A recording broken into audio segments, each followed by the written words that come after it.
Get ready for your family's summer adventure with Curry Honda in Chicopee. Hi, it's Cassie, and we want you to hit the road in the all-new 2026 Honda Passport, built for rugged trails and packed with style. Available in vibrant colors to match your vibe. Or pack everyone up in the new Honda Odyssey, the ultimate family minivan with a spacious interior, rear seat entertainment, and cabin watch to keep your kids in check.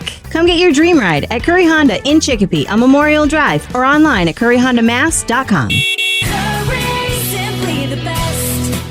Rock 102, Springfield's Classic Rock. It's 5:51 and Twisted Sister with Bax and Nagle on Rock 102. It's going to be sunny today with a high of 78. Tomorrow, sunny with a high of 75. It is 50 right now in downtown Springfield. Hollywood Trash is brought to you by Western Mass Masons. Call them for all your foundation and chimney needs. Somehow you still care about what's happening in Hollywood. So, from Tinseltown, 3,000 miles away, it's Steve Nagle's Hollywood Trash. Well, Elon Musk is no longer the richest person in the world. Or is he? Very Keith Morrison-like. Yeah. Or is he? Bloomberg says that he was briefly overtaken by Oracle co-founder Larry Ellison, whose net worth jumped by $89 billion after Oracle reported unexpectedly strong quarterly results. By the end of the day, Elon had reclaimed the top spot with a narrow lead of $1 billion. Can you imagine that? You're only $1 billion away from the second richest guy in the world. You got to be like trillions of dollars ahead. Yeah. But I think when you're talking about billions, even if it's just $1 billion. Yeah.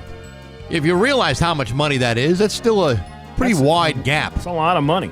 Forbes says Musk is worth $436 billion, so in their book, he was never in any danger of losing the top spot. Well, that's a relief. Well, thank God. I can sleep better at night knowing that a guy who's got $89 billion is still in the lead. I was practically chewing my fingernails off. I was so worried about what was going on here. I couldn't sleep last night at all. I was like, after that Oracle performance, that guy, well, I don't even know who this guy is. He's going to lose his shirt.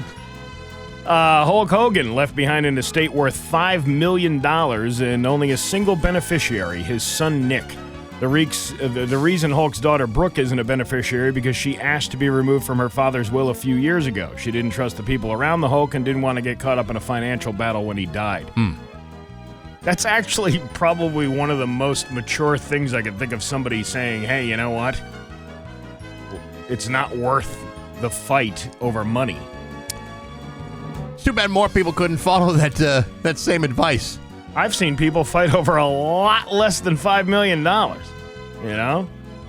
Hogan also has two homes next to each other in Clearwater, Florida that are worth a combined $11 million, and Daly has threatened to file wrongful death lawsuit against a doctor who had recently operated on Hogan. Well, I mean, do they know that it's some sort of malpractice that killed him, or I'm not sure. Might he just been too sick? Not sure. Amanda Seyfried, is that how you say her name? Yeah, it's Amanda.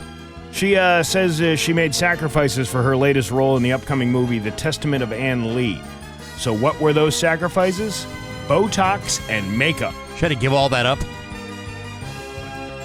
It's a hard thing to do. She says, quote, I don't necessarily need it all in my life. I just like it. The things that I like, I can sacrifice a little. Of course I can. We did make sacrifices, and it was worth it. Every day was fun. We just didn't survive. We thrived. In a previous interview, Amanda mentioned that she had to give up Botox for a year so she could regain her ability to frown. She called it a big assignment. Listen, when you come across a problem that you cannot frown your face, perhaps you have had too much Botox.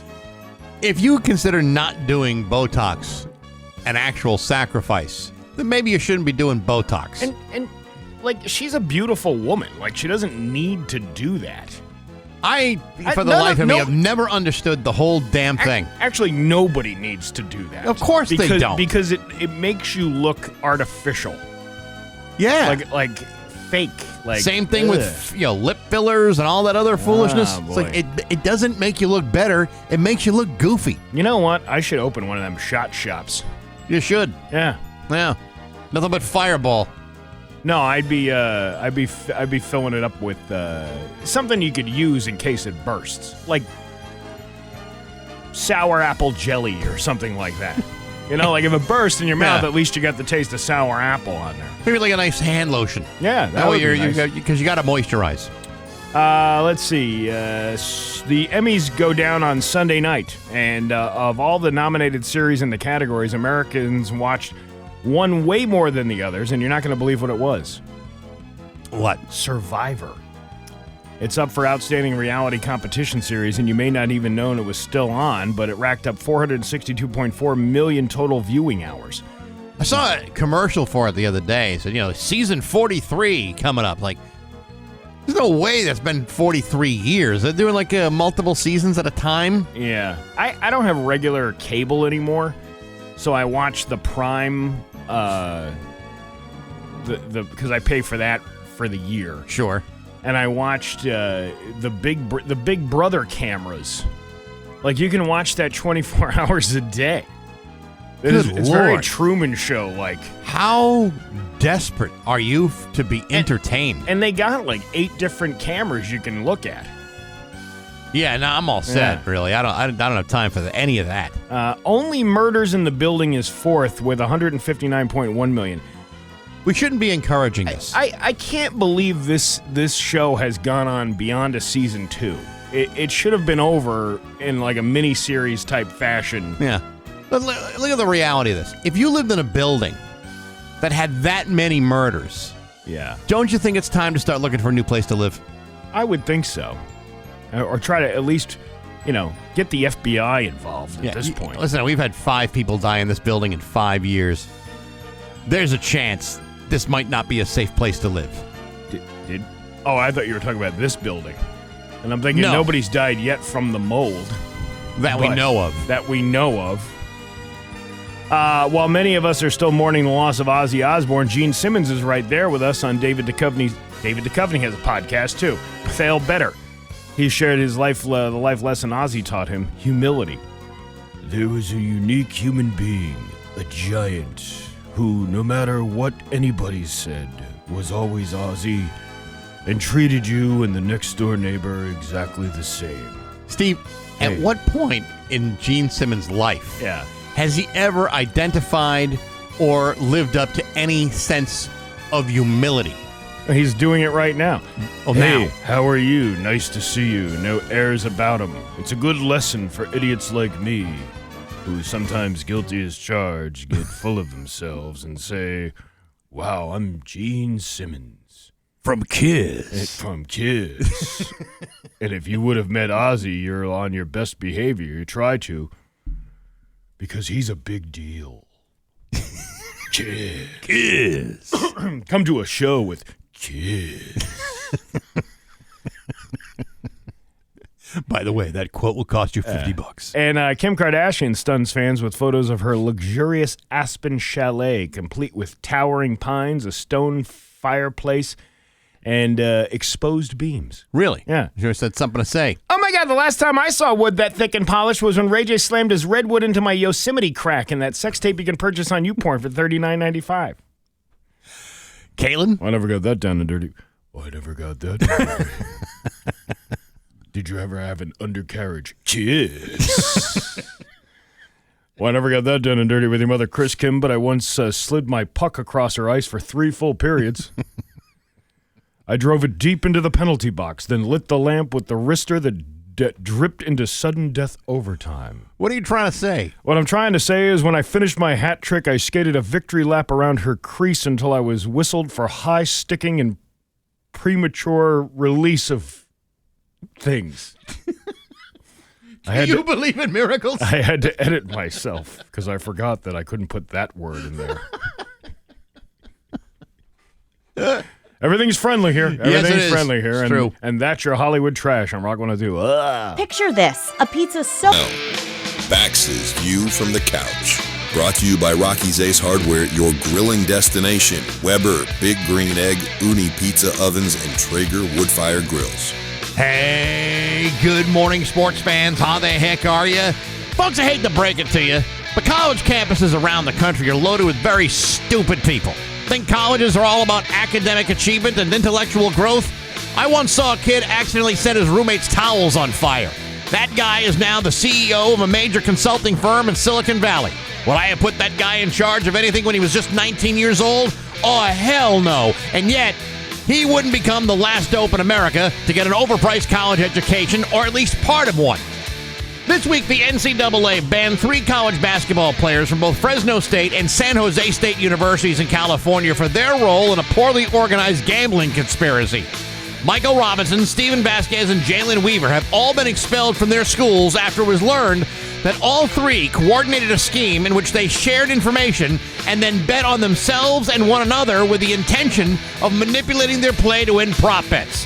In one case, Robinson and Vasquez used a third party to place a $2,200 bet on Robinson's over-under numbers. After taking the under, they earned a payout of nearly $16,000, and that's just one of many examples of what these 3 dopes tried to get away with last year. In fact, Robinson was found to have bet on himself on 13 different occasions last season.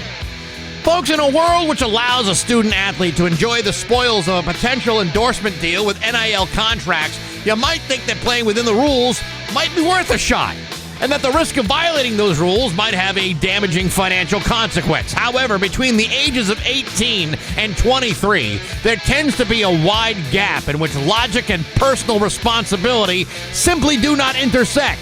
Because you see, these guys have not only lost their athletic scholarships, they've also lost their chance to pursue a free college education, which may have been helpful in a situation like this. Because it's one thing to bet on basketball games, it's another thing to do it badly. Add that to the total disregard of the rules, which are designed to keep you from making these sort of stupid mistakes, and you begin to realize, hey, you know what? Maybe we're not dealing with college-level intelligence. But hey, enough of my yapping. Sports brought to you by Rocky's Ace Hardware. You think January is a good time to repot houseplants? Well, I got news for you. Miracle Grow potting mix is on sale now at Rocky's. So is grass seed and garden soil. Plus, you get a $20 bonus reward at Rocky's when you spend $100. That's a hell of a deal at your neighborhood Rocky's Ace Hardware. I'm Bax. That's my view from the couch. Rock 102, Springfield's classic rock. Rock 102, Springfield's classic rock. It's 6:13 and Journey with Bax and Nagle on Rock 102. It's going to be mostly sunny with a high of 78 tomorrow. For the first day of the Big E, will be 75 and sunny. Wow, that's going to be a nice... that'd be a good day for everybody in the area to go at the same time. Actually, the only day that doesn't look great is Sunday, but that's like a chance of a shower. So, I mean, you can bring a poncho with you and walk around in horse dung while you're standing there eating your corn dog and your big turkey leg. You know what? Horse dung doesn't take a holiday no matter what the temperature or conditions might be. That's true. You can trip over a Clydesdale pile on the street anytime. Yeah. Well, a couple of different things. Today is 9/11. It's the anniversary of the horrible attacks that at least you and I lived through. 25 years ago now? 24? 24, I believe, yeah. Which is crazy. You know, tonight, actually, I spoke to Judy Matt yesterday.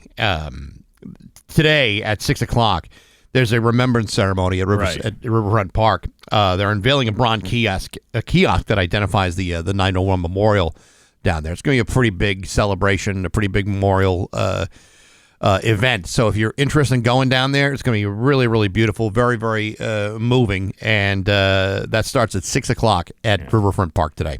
So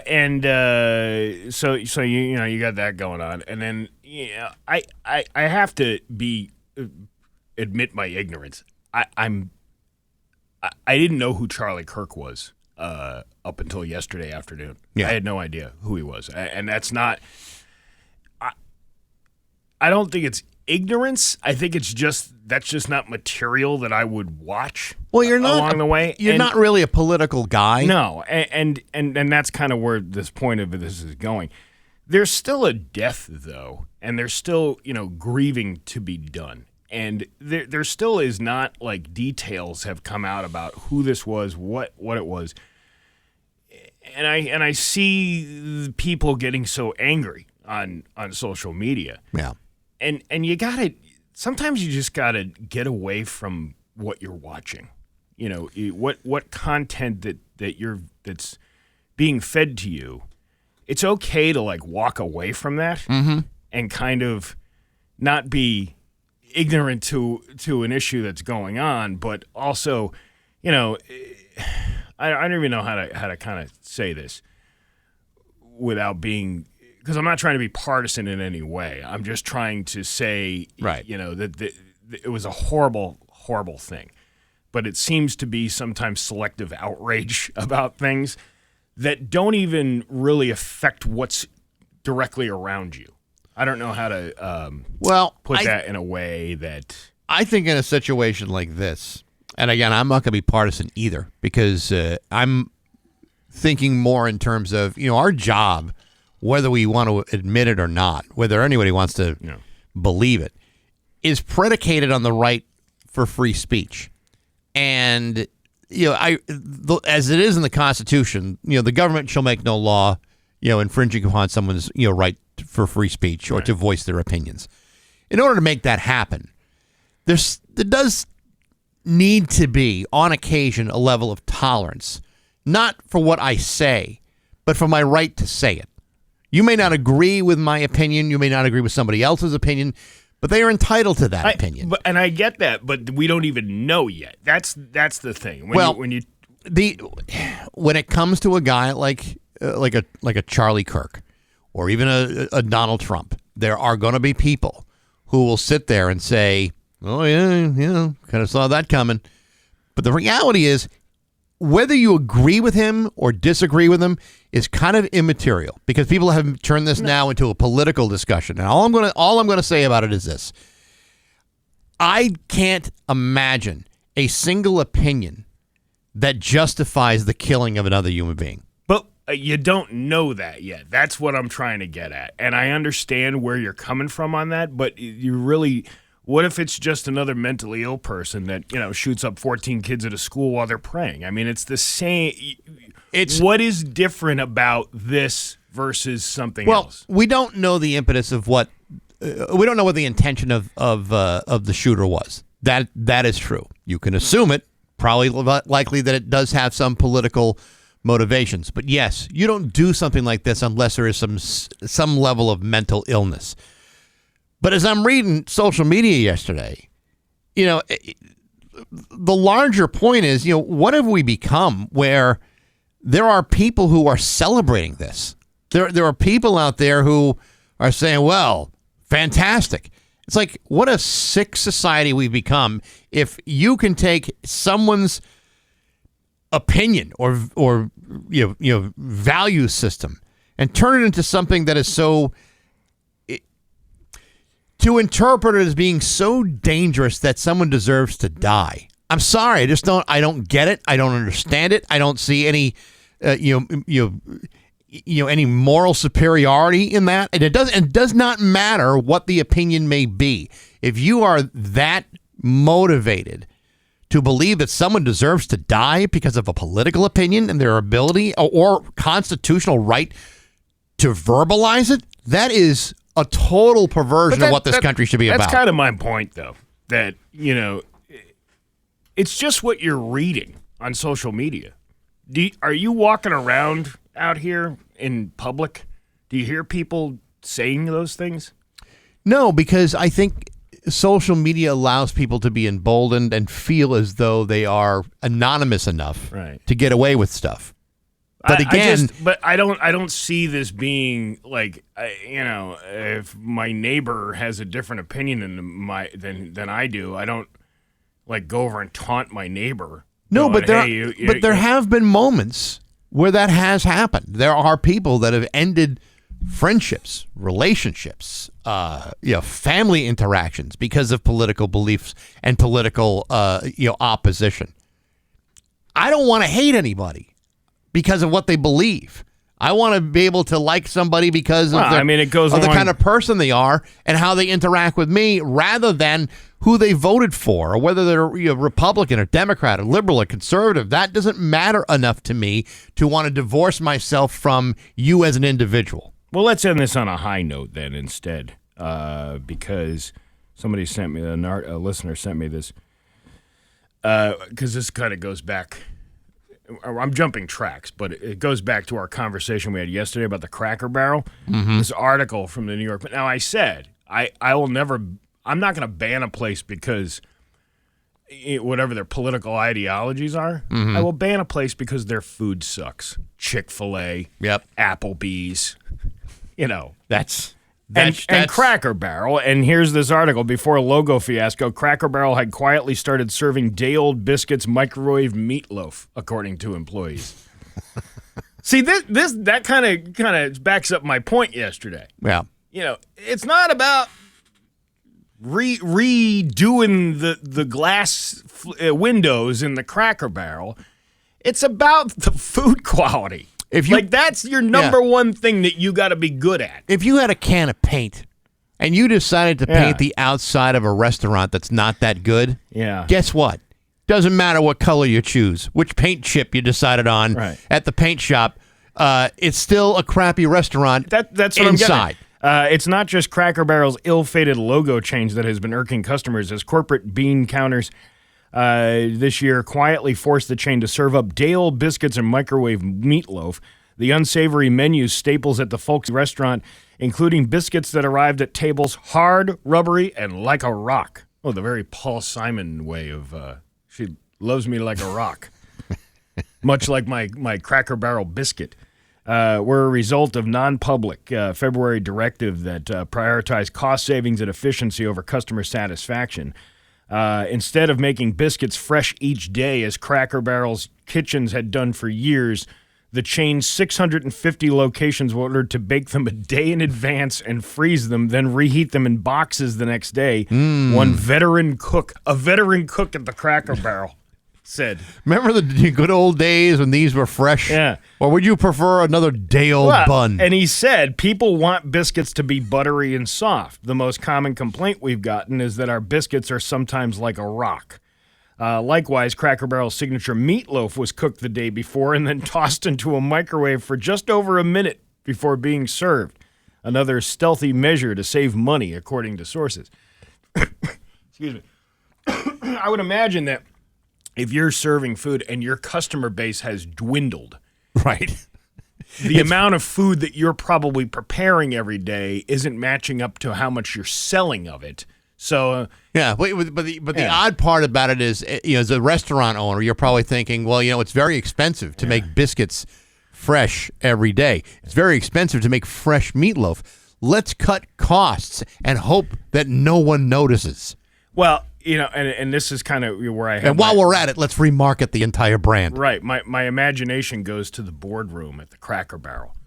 All right, we got to come up with a plan to sell more food, but not good fresh food because it's costing us too much money. And then one guy goes, what we could do is cook the meatloaf ahead of time and just reheat it in the microwave as we need it. Ah, Johnson. That's great. Where did you come from? Friendlies. Or there's probably one guy around the table. I have a suggestion. Could we increase the quality of our food? You have security. Security! Get this guy out of the office. You have until the end of the day. Now. Clear out your desk. Yeah. So, and I didn't even get to talk what I wanted to talk about, which was Three's Company. We'll get to it. We will. It's 6:24 on Rock 102. It's 6:26 with Bax and Nagle on Rock 102. Liam's got the full forecast for you. Real quickly, we mentioned the 911 Remembered ceremony tonight at Riverfront Park at 6 o'clock. After that, it's the 4th Street Rock Block Party. Starts at 5, goes till 9 to benefit the Jimmy Fund Cancer Research and Care Center at Dana-Farber. It also leads up to the Dawn to Dusk Golf Marathon that we talked about. It's happening on the 15th. Trailer Trash is going to be there at 7 o'clock tonight. I introduced the band. It's going to be a great event, so you can go to one and still go to the other all in one night. Make a big night out of it. And you can go to a $20 dinner and a comedy show over in Westfield, too. You could do that if you're on the other end of the world. You do 3 different events. You would be able to squeeze all 3 in one fantastic night. That is absolutely true, Steve. And if someone had the wherewithal to do all 3 in a single day, go right at it. Oh, you just got to get the Rock 102 party pass. Surprise sales hasn't jumped Yeah, on that I'm yet. surprised they haven't. You ready to laugh? Yes. Let's laugh. It's Bax and Nagle's Joke of the Day I'm funny how? I mean, funny like I'm a clown. I amuse you. on Rock 102, I make you laugh. Springfield's classic rock. You remember when Jim Henson died and all the Muppets sounded different? Yes. That's kind of like what that is. I know. It's like we didn't have enough money to invest to clean the mold up down here, but we did get a sweet speaking spell from 1987. Can you hear it? The cow goes moo. 97X, bam! The future of rock and roll. All right, here's the joke. You ready? Yes. I'm warning you. This is 18 plus. This joke. Minutes? 18 plus. Okay. Right? Yes. Plus.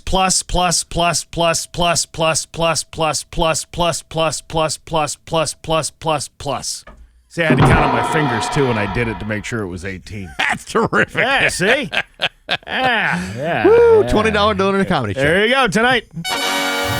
Bax and Nagle in the morning on Rock. 31 with Bax and Nagle and Rock 102. It's time for news brought to you by Big Y, your family market. Here's local radio icon Steve Nagle. Thanks, Bax. As you just mentioned, local communities will be holding events in remembrance of those who lost their lives during the tragic events of September 11th, 2001. Today, we recognize the lives lost 24 years ago when hijacked planes hit a series of buildings on September 11th, 2001, the deadliest terror attack in our nation's history. Every year across the nation, people come together to remember those who lost their lives on September 11, 2001, and several communities across Western Mass are holding remembrance ceremonies. You mentioned the Riverfront Park at 6 p.m. Tonight, but over in Agawam, the Agawam Fire Department headquarters, that's happening at 9 a.m. today. The Public Safety Complex in East Hampton, they're doing something at 11 a.m. in Granby. Public Safety Complex on East Street at 6 p.m. in Southwick on Depot Street at 9:50 a.m., and also in Westfield, you got one at the Westfield Fire Department on Broad Street at 10 a.m., the 9/11 Monument at 11 a.m., and then the Sons of Aaron on William Street at 6 p.m. A moment of silence at 8:46 a.m. is being observed nationwide to honor the victims when the first Twin Towers were struck. Americans may hear bell tolls occur at key moments throughout the morning at 9:03, 9:37, 9:59, 10:03, and 10:28 a.m., each, of course, signifying events from that tragic day. So it's hard to imagine. It's been 24 years. It's inconceivable that it's been that long ago when it's so fresh in your mind. It is kind of weird. I remember my dad woke me up. I was like 23, I think. And he woke me up. I was working at Pizzeria Uno's at the Holyoke. I had to be there for 10 o'clock, and then they wound up calling and canceling because everything was shutting down that day. Right. And, and in true Don Nagle fashion, we watched all the events unfold, and then we went to the Lighthouse in Ludlow for an afternoon beer lunch where my dad played the numbers of all the flights that happened that day and won $246. Had he not gone, the terrorists would have won that day. It's kind of, that was the way of not being able to have to deal with something. Let's just go get drunk and play the lottery. Which I think is actually a good alternative to keep your mind off things. When you put it that way, Steve, it's very hard to argue with that kind of logic. Because what better way to ease your national pain than by doing shots of Parrot Bay and what was the other? Red Wolf beer. Jesus. Yeah. I told you. Most people thought going to the bar and playing the lottery was the worst decision. Yeah. Actually, the Parrot Bay and the Red Wolf is probably the worst decision. I only saw him get cut off once. Really? Yeah. And it was because he made some off-color remark to the bartender, and it was well-deserved, too. But, nobody ever cut him off for how much alcohol he consumed. It was cutting... Well, did he have a tab, or was he paying cash? Oh, he paid cash all the time. Well, that's why they weren't cutting him off. Oh, as long as you're paying. Yeah, put it on my tab. Yeah. Oh, really? But I remember him walking into the lighthouse the one day. He was hammered. I was his driver, he was hammered. You were 9. And he goes, I'll have a Red Wolf and a shot of caw. And I was like, what? And the bartender's like, what? And I'm looking at him like, yeah, what? What are you talking about? And he goes, caw. And then she's like, I don't understand I understand the Red Wolf, but I don't understand what the shot of whatever it is. And he's like, Parrot Bay, you knucklehead. Right. To the bartender. And she still served it to him. I was very surprised. So he's in a bar trying to get served through riddles. Exactly. I see. Yeah. That's a good tactic. Well, it was like, it reminded me of that Steve Martin bit where he wanted to emulate the sounds of the animals because he couldn't speak French. So he'd go into the French restaurant, and if he wanted a cheese omelet, he would say, bark, bark, bark, bark, bark, bark. All the things he wanted on his breakfast place. And then the waiter was like, excuse me? He spoke English. He didn't need to do that. An omelette du fromage. Those French got a different word for everything. Right. They do. They do have a different word for everything. A 2-car crash involving an unmarked police cruiser and a pedestrian occurred at an intersection in Springfield Wednesday morning. Springfield police spokesman Ryan Walsh states at 9 a.m., officers were sent out to a 2-vehicle crash involving an unmarked police cruiser and a pedestrian at the intersection of Frost Street and Spring Street. A driver failed to come to a complete stop at a stop sign and crashed with the unmarked police cruiser. The officer driving the unmarked cruiser then collided with a pedestrian on the sidewalk. Everyone involved was taken to Bay State Medical Center or Mercy Medical Center for possible injuries. The driver who failed to stop at the sign was cited.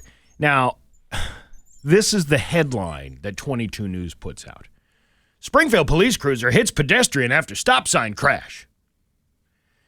It made it sound like the Springfield police are just driving up on the sidewalk and hitting random people in the middle of the day. And they're not, right? That's not what happened at all. And it's a very misleading headline, to which I got the top comment on 22 News yesterday. What'd you say? I said, if Superintendent Akers goes out to the Big E next week on his day off and does that shoot out the star BB gun thing at the game, is it going to be off-duty cop opens fire at State Fair? The messed up part about that is that's a possibility. It is. And even if we're shooting a clown in the mouth with the water. Oh my God, did you see? The superintendent of police shot a clown in the mouth. He's shooting circus performers. This guy is unhinged. You know what I love? And this happens all the time. Like if you're on the Facebooks or whatever, any social media, really, where you see a headline and because of space restrictions, it doesn't give you the full headline. Yeah. But it's such clickbait that it makes you think, well, this is a story about something else when it turns out it's the complete opposite. Yeah. Yeah, the Springfield police officer kills. And and you go open up the thing that says, Springfield police officer kills a bottle of Gatorade on his lunch break. Exactly. Yeah, right. That's not news. Oh man, he did like 4 bottles of Gatorade in one sitting. Yeah, really. They all dared him. He's killing his liver because of all of that. But he's full of electrolytes. It's one of these what I call irresponsible journalism. Oh, it's totally because you're making people think that there's something nefarious behind this headline when in actuality it was another car that hit the Springfield cruiser, which then sent a chain reaction and unfortunately hit a pedestrian on the sidewalk. And nobody is anybody checking on the pedestrian to make sure the pedestrian's okay? At some point. How come that's not being talked about? That's a very good question. I mean, I know they all went to the hospital, but how are they doing? Well, I'm sure they'll update you when they find out more information. I don't know about that. I'm trying to find some other news here. Polly Holiday died. Polly Holiday? From Alice. She played Flo. Oh. She died yesterday. How am I missing all this? I don't know. I mean, to me, it's like the biggest story just about the biggest story yesterday. I mean, not the biggest story, but it's still pretty big. A suspect has been arraigned in connection with the theft and burning of pride flags in downtown Northampton in June. The Northampton police stated that on June 19th at approximately 1:24 a.m., surveillance cameras captured 2 individuals stealing 8 pride flags from the exterior awning of Thorns Marketplace located on 150 Main Street. The suspects then reportedly placed the flags in the eastbound lane of Main Street and set them on fire. Police said that a passing motorist put out the fire and prevented further damage from occurring. Following a months-long investigation, Northampton detectives have identified 22-year-old David Ciavenko of Westfield as one of the suspects in the footage, who looks pretty athletic. He looks like he's like doing the run and jump to get that pride flag off the thing. Ciavenko was arraigned Wednesday morning in Northampton District Court. Police are currently working to identify the second suspect involved in the theft and burning of the flags. Anyone with information regarding this incident is asked to call the Northampton Police Detective Bureau. Nothing better to do with your time. Apparently, he had a real problem with these flags and went out of his way to destroy them. It offended me so much I had to destroy them and pull them off and then set them on fire. But I'm perfectly a sane individual. Yeah, no, listen, I get it. Did that solve anything for you, sir? Did that end the problem? Because to me, it didn't do a damn thing for anybody. After a year's worth of planning, the 35th annual Springfield Puerto Rican Parade and first ever Palante 5K will be on Sunday, celebrating the theme Afro-Boricua to honor the African influences that shape Puerto Rican identity. The committee says they're taking it up a notch. We have over 150,000 people who live here in Springfield. 55% of those being Puerto Ricans, said Jane Astacio, Springfield Puerto Rican Parade Board of Directors. Astacio is a Springfield native and Puerto Rican who is excited to show off what people have been waiting for. This is her first year organizing the parade. I want to go. First of all, it's not that I don't support the community. I just don't like big, giant crowds. However, I would love to go get some food. Yeah, the food is worth standing in line for. Is that empanada guy going to be Oh, down I there? hope so. That guy, phenomenal. And the plantains. Oh, yeah, the fried plantains. The fried plantains. Delicious. Plantanos. And the pulled pork, the pernil. The pernil. If that couldn't kill you just by the fat content, I would eat that every single day of my life. It's just that delicious. I should just get the list of the vendors. That's what you should do. And then find out where to go afterwards, where it's not so busy. Because it's going to be busy. It's going to be a busy day. The older you get, the harder it is to navigate through a crowd. I find it to be a younger man's game. Yeah, well, people do love a parade, though. Parades are great, but I'm kind of getting past that point. Yeah, where I don't want to be out with thousands of people. I don't even like really going to concerts that much. Are you at the point now where you would leave a place early? I do. Just to get to your car to avoid the traffic? I do. Yeah, I did that. I started doing that about 10 years ago. I mean, it depends on how invested I am in a show. You know what I mean? Like, if it's something I'm really involved in, I told you I bailed on the Bare Naked Ladies at Tanglewood. Didn't I tell you that? Maybe we didn't talk about that. We didn't talk about that. Maybe we didn't talk about that because it was Mark McGrath that really did it for me. He ruined the whole show? He ruined the entire thing. Wait, did you have high expectations for Mark McGrath? No, but I had high expectations for at least a show for people my age would be more on the I don't know, being aware of what time it is and how long you get to go up for. The fastball came out at 7 o'clock.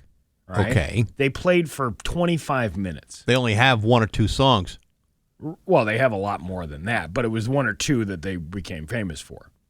Okay. Sugar Ray, then, nothing happens until 8 o'clock. Okay. Sugar Ray comes out. And then Mark McGrath sings, they sing the 4 songs that they had. Sure. And then he starts playing other people's songs, like other hits of other people, pop hits, things like that. And what time did that end? It didn't end until after 9 because he kept talking. He kept talking and talking and talking. Now, Tanglewood is a very lovely place. It has nothing to do with the grounds. It was actually a very clean place, which you don't see too often in an outdoor concert series. But I just couldn't stand listening to this guy. He just kept going, yeah, here's this from your 90s washed up pop star here. I'm going to give you. It was like watching Matt Foley give a motivational speech. What do you think these guys? I'm living in a van down by the river. So Bare Naked Lady, you didn't even stick around for that. You just left? I left. My sister and my kid was with us, and I said, and she agreed too. She's like, this guy's just, this is ridiculous. This guy needs to shut his mouth. Because you know that if he's going on till almost 9 o'clock, then that means there's still going to be a break in between. Set up and take down. Set up and take down everything. So the Bare Naked Ladies probably don't get on till almost 9:45. Mark McGrath makes me sick. I'm surprised they even put him on the bill, frankly, because I think at this point most people realize, Mark McGrath is kind of full of himself and not that great. It's kind of like when I went to that Kid Rock concert. It was kind of weird that Foreigner was opening for him. It should be the other way around, yeah. Well, not only should it be the other way around, but I was talking to the guy I went with, and I was like, why are they putting Foreigner on the same ticket? And he goes, because Kid Rock has alienated half his audience for his antics, so they have to have somebody to pick up the other 50% that somebody wants to go see.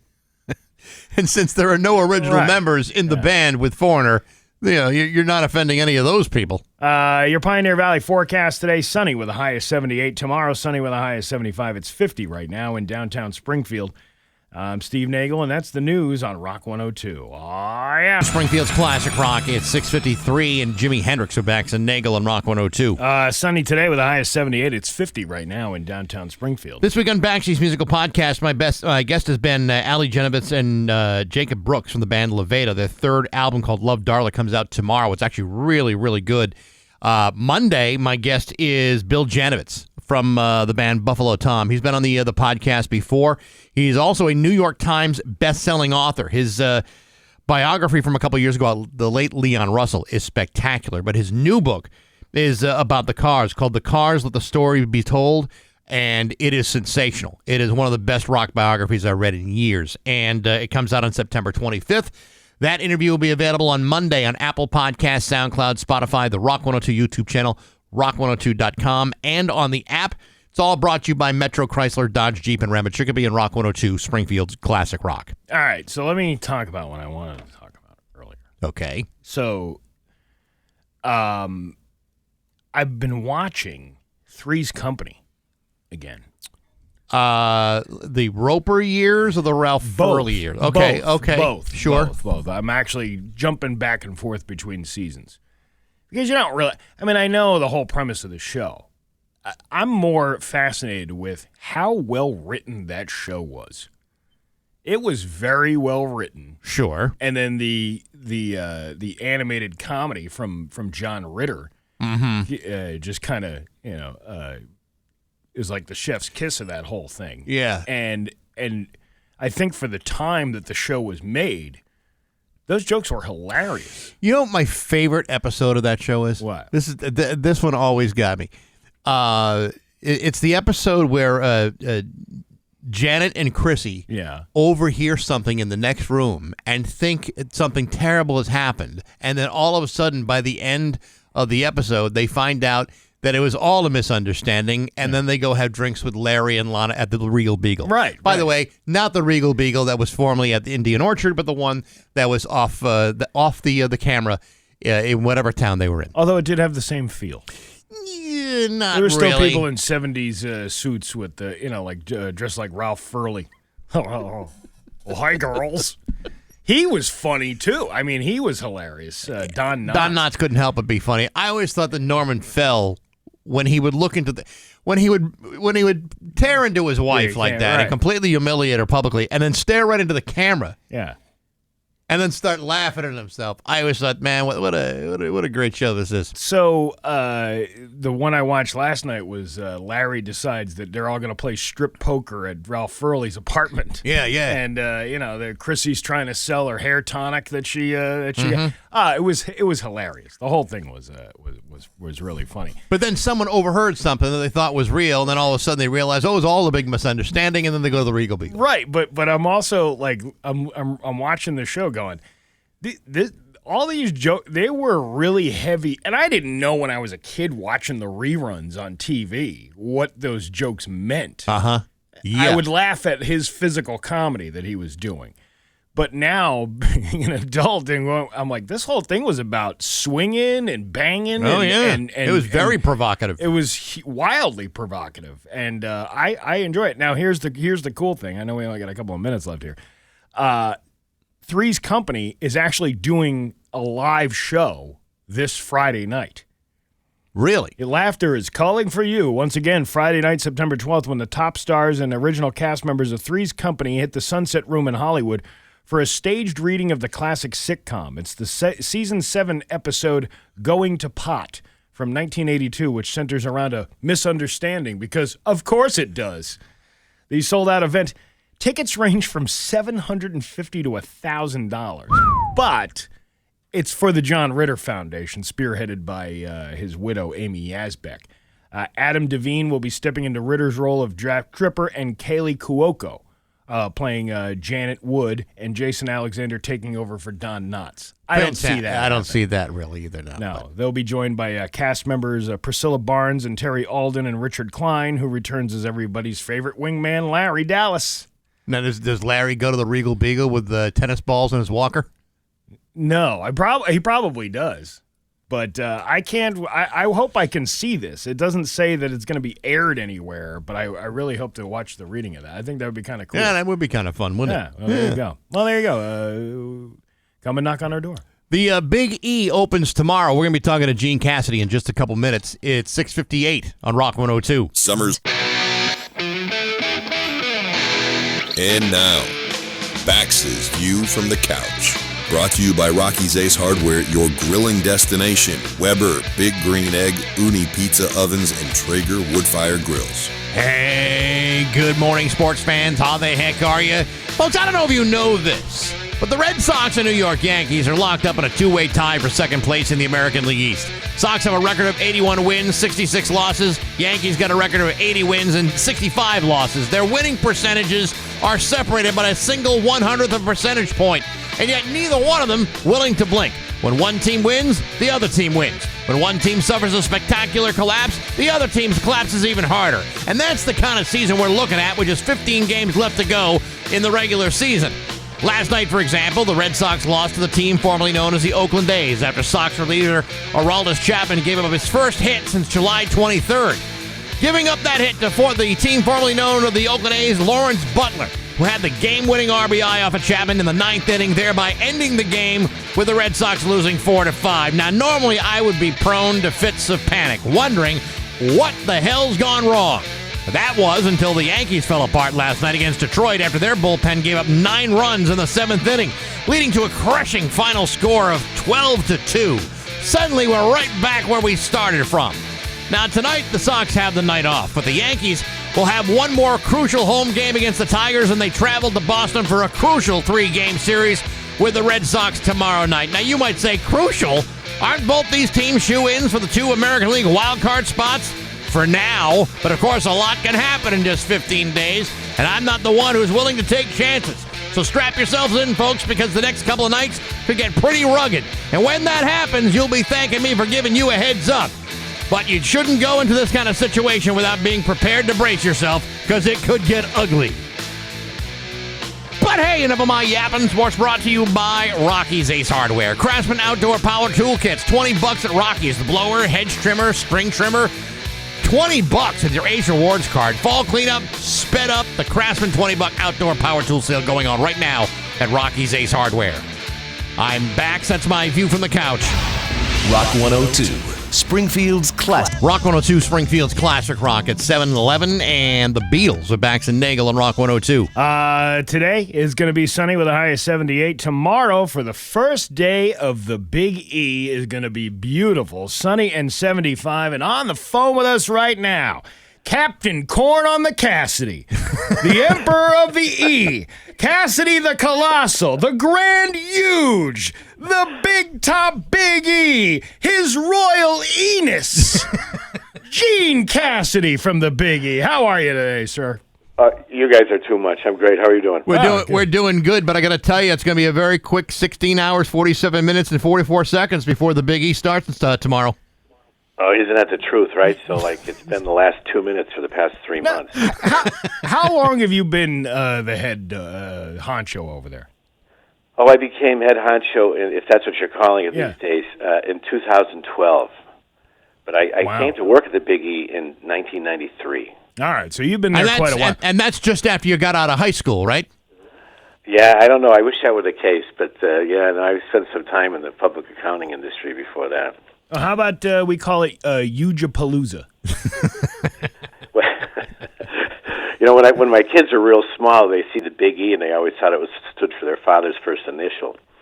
That is true. Right over the bridge behind the Big E, that William Sapelli School, that guy waited till everybody left, and then he named the school after himself. You should do the same thing.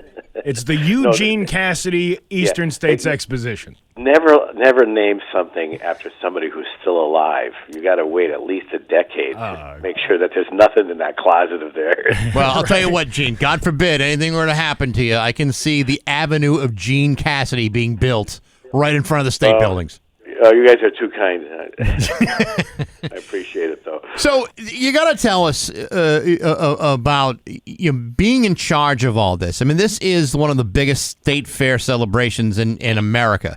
The numbers that you guys racked up last year, make your head spin. How do you manage that? I mean, there were some questions about crowd management and how to control all that. What have you been able to do? I mean, what kind of plan is there in place if things start to get a little out of hand? Well, we've got the Eastern States Exposition, the town of West Springfield. Their DNA is connected, obviously, to 110 years. And I always point back to the fact that the Eastern States played a role in 1916 with establishing a permanent police force in the town of West Springfield. Westside PD and all uniform services, fire department as well, but also, Sheriff Cochie's amazing support. The state police give amazing support. And then there's a plethora of law enforcement, including, everyone from probation agents, DEA agents, FBI agents. They're all on the grounds. They all work together really well, and they know how to control crowds. We have been very successful. I always love to tell people, I say it all the time, I was born and raised in a house in Mittenegg Park within walking distance of the fairgrounds. I am really proud of the Eastern States and what it does for our greater Springfield community. We've been very successful, especially in the past decade. We've added a lot of people to the fairgrounds, and it's a testimony to the quality of the programming. Everything from entertainment to food presentation to exhibits, and everybody working together. It's also a testament to the fact that in this crazy world that we live in, people really do enjoy each other's company. And the fairgrounds provides a platform for people to be together, for families to celebrate traditions. And, so in as much as, it's great programming, it's also because society, we do at our heart like each other, and it gives us a place to be together in a good environment. One of the things that you guys have done, especially over the last couple of years, I give you guys a lot of credit for this. The amount and quality of the entertainment that now is at the Big E, or the last couple of years, has really improved a lot. And I think that's really a real testament to your leadership over there, is that now you've got bands that kind of appeal to everybody, and all different age groups, all different genres, and people really look forward to some of the acts that you keep bringing in, and this year is absolutely no exception. Well, we've got a great John Giuliano has been booking talent there for 38 years, something like that, and he's really good at it. He always has it. Now, and also, 1994 was our first 17-day fair. Prior to that, we were a 12-day fair, so we have more entertainment. And in this day and age, entertainment's really, really hard to buy because you've got so many casinos across the country that provide incredible facilities for these folks, and the fairgrounds can't do that. But where can you go to see Foreigner and then Kid Leroy? Right? There's a tremendous distance between the types of genre of music. You were just playing the Beatles from 1969. That's 56 years ago. In 1969, they were not playing music from 1913, which is 56 years earlier than that date that song came out. Yeah. So there's a lot more talent out in the play. A lot of it doesn't work anymore, but we're very fortunate. A lot of them will work for the eastern states because they enjoy the atmosphere we provide for them. Yeah, Gene, going back to what your comment you just made about, the casinos and all that stuff and, people wanting different venues to watch these shows in, isn't it more about, though, like how far these performers can perform within a 50-mile radius and things like that? And that's probably a lot more challenging than just, you throw a concert. I was there for that Def Leppard concert, what was that, 25 years ago? Yes. I remember that. And that was, and people will come out when there's somebody that is worth wanting to see. So I don't really think it's necessarily a venue, but you must have a challenge with those riders that that you can't perform with it. What do they call those things? You can't perform with it. It's a geographical restriction. Right. Right. And we do. We've got MGM across the river. We've got the Foxwoods down the street with Mohegan Sun. There's other venues nearby, and we actually are very flexible. The Eastern States is a kind, gentle organization. We allow a lot of room for people. For example, we had an entertainer a few years ago who was nominated for a big award. They'll drop the contract instantaneously. ZZ Top has dropped our contract 4 times. So I'm still, my money's still on them not showing up on the last day of the fair. Are you? So those things are a consideration for sure. Now, when you want to relax, are you going to hang out and have some drinks with Seals and Crofts too? Well, I'm interested in meeting those guys, to Yeah. be honest with you, because that's from our generation, right? So that's Your but generation. I don't Your I don't get much generation, Gene. downtime. Say that again. Your generation. I apologize for that. Taking that stylistics. But you get to meet all these folks that come through there. That's kind of cool, though. Yeah, it is cool. I've got the best job in the world. I get to meet a lot of interesting people, and sometimes I meet people I have no idea who they are because they're, my taste in music is really quite dated. But I do, like Kid Leroy. I have no idea who that guy is. I just know he's hot. He's hot. He's on fire. Listen, let me rephrase that. It is what it is. But you know what? One of the biggest draws every year for the Big E is the food. I know yesterday someone delivered a whole bunch of cream puffs to the station, and we all appreciate every bit of that. Good. But there's a lot of other every year that people look at the list of new foods that are coming in, and that's to me that's like that's the beginning of the Big E season. Not the day it starts, but the day that Mass Live posts what's new coming to the Big E. What is new as far as the food goes? Every year I'm amazed at the creativity of the food vendors. And we've had a lot of local food vendors. We spend a lot of time and effort and money actually to try to help incubate business locally. And these guys come up with some awesome recipes that if you went back to the 70s or even 80s and the early 90s, you never saw food like this on a fairgrounds at all. So there are 90 new food items this year, and probably about a half a dozen new food vendors on the fairgrounds. But and I have to be careful because I don't want to show favoritism, but there's a local company from a group in Westfield, a young couple. They have a Crave Cafe that we're trying to help them out. They've got amazing product, great dessert product. Paul Kozov, of course, local guy. We've helped incubate his business, and he's got some great product as well. Mick Cordiff from the Delaney House.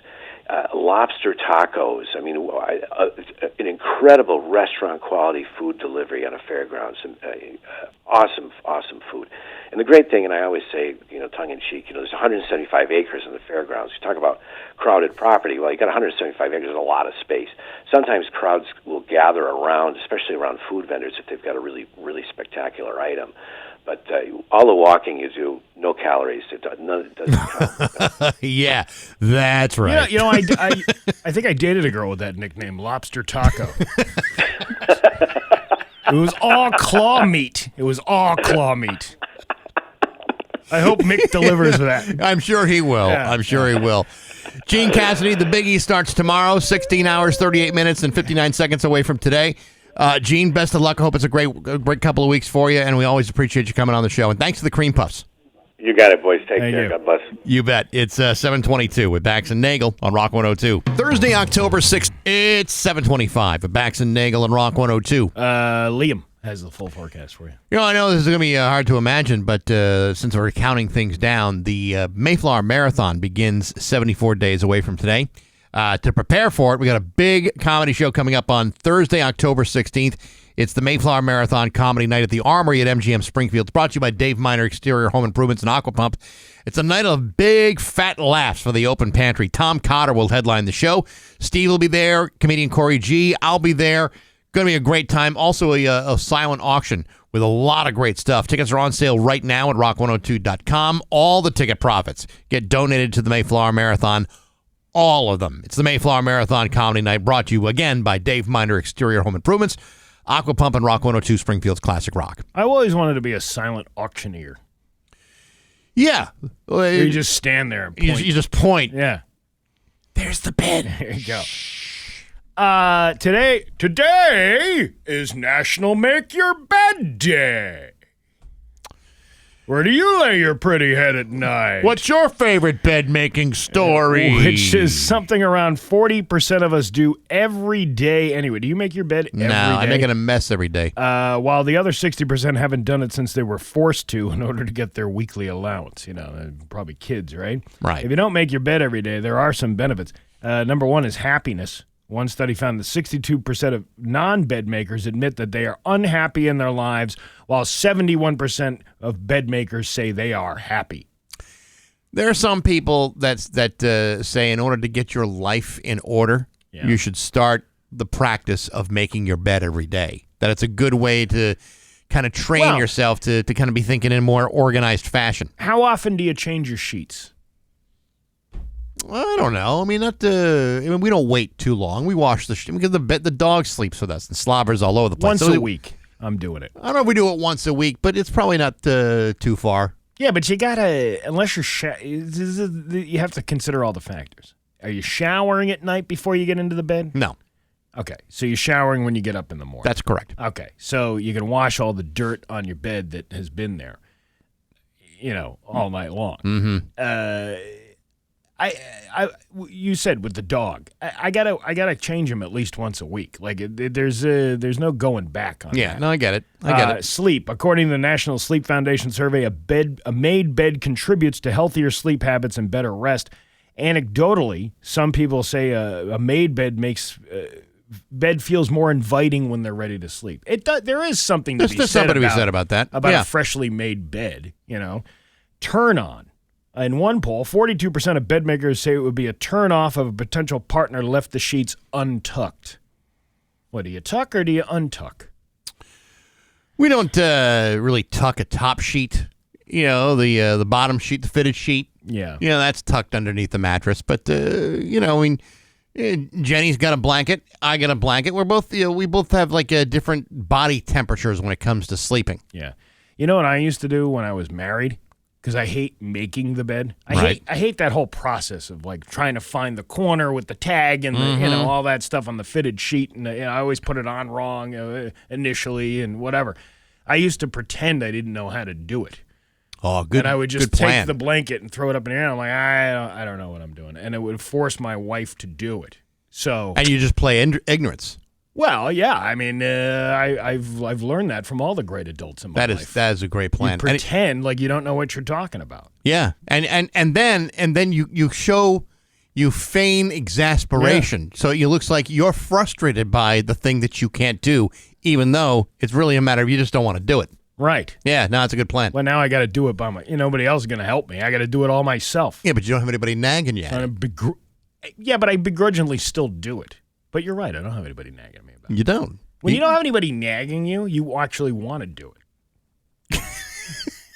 At the moment somebody insists you do it is the moment you don't want to do it. And I know we're out of time, but number 4 is sex. Non-bed makers enjoy some playtime under the sheets twice a week, but bed makers enjoy bedroom fun 3 times a week on average.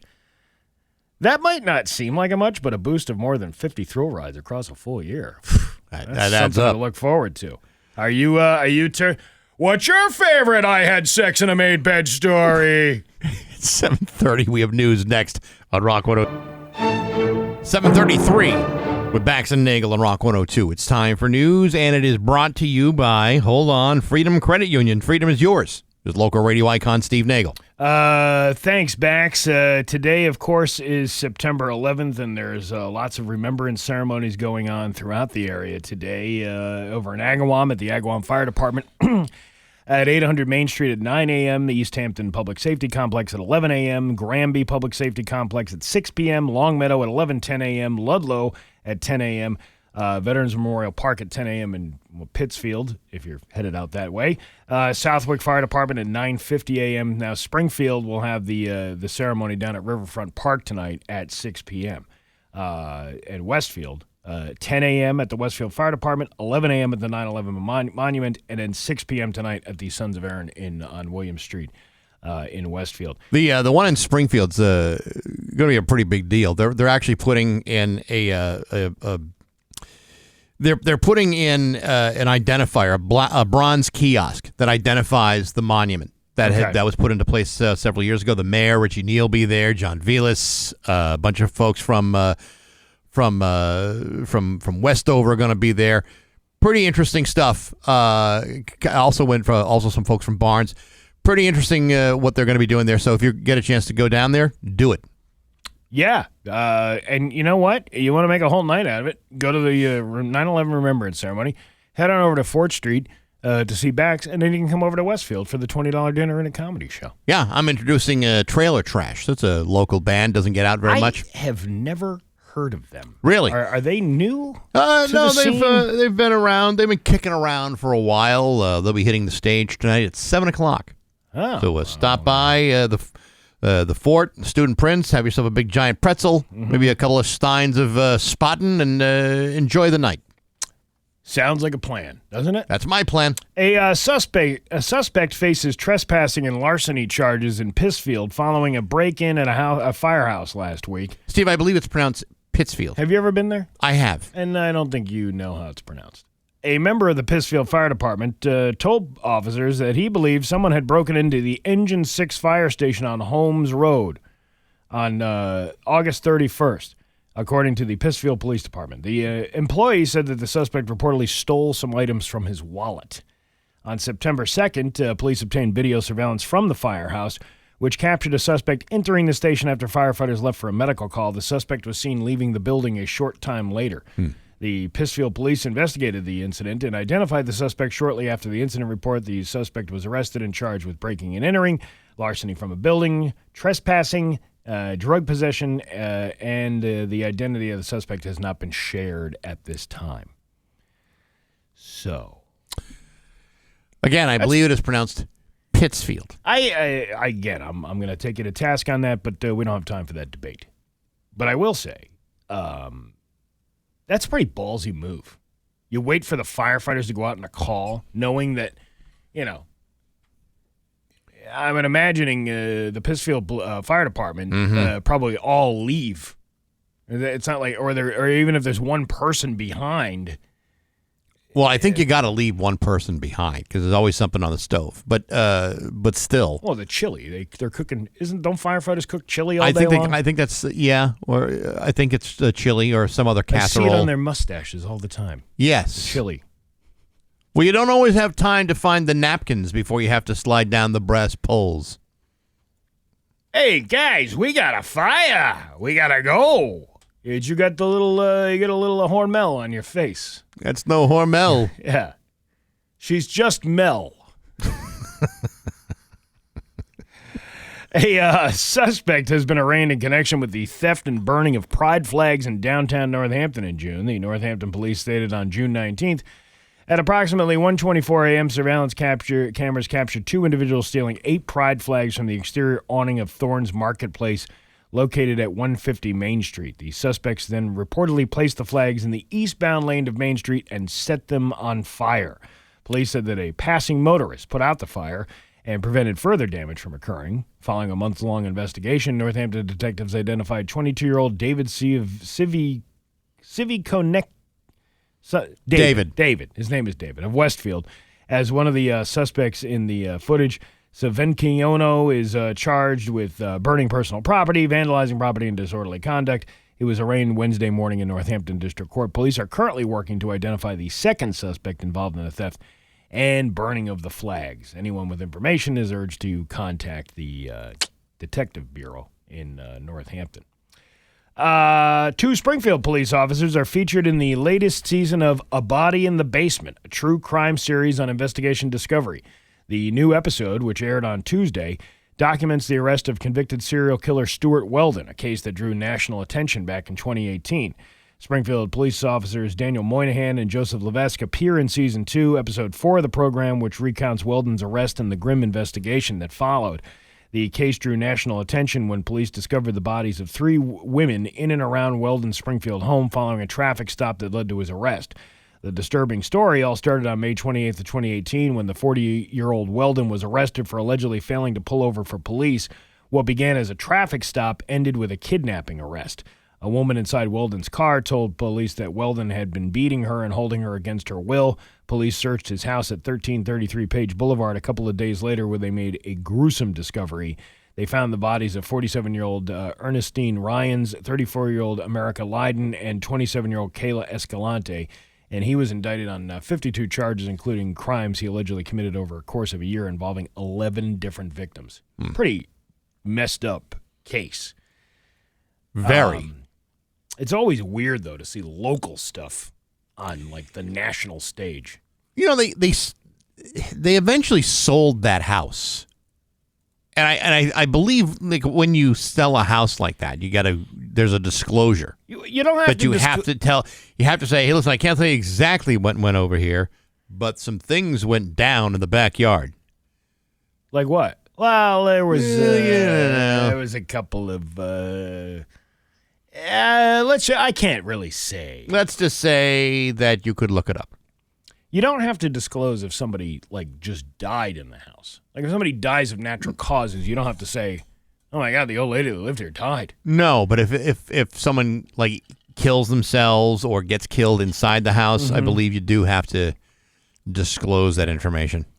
Several students at Ludlow High School were stung by bees after inadvertently disturbing a nest during a fire alarm evacuation on Wednesday morning.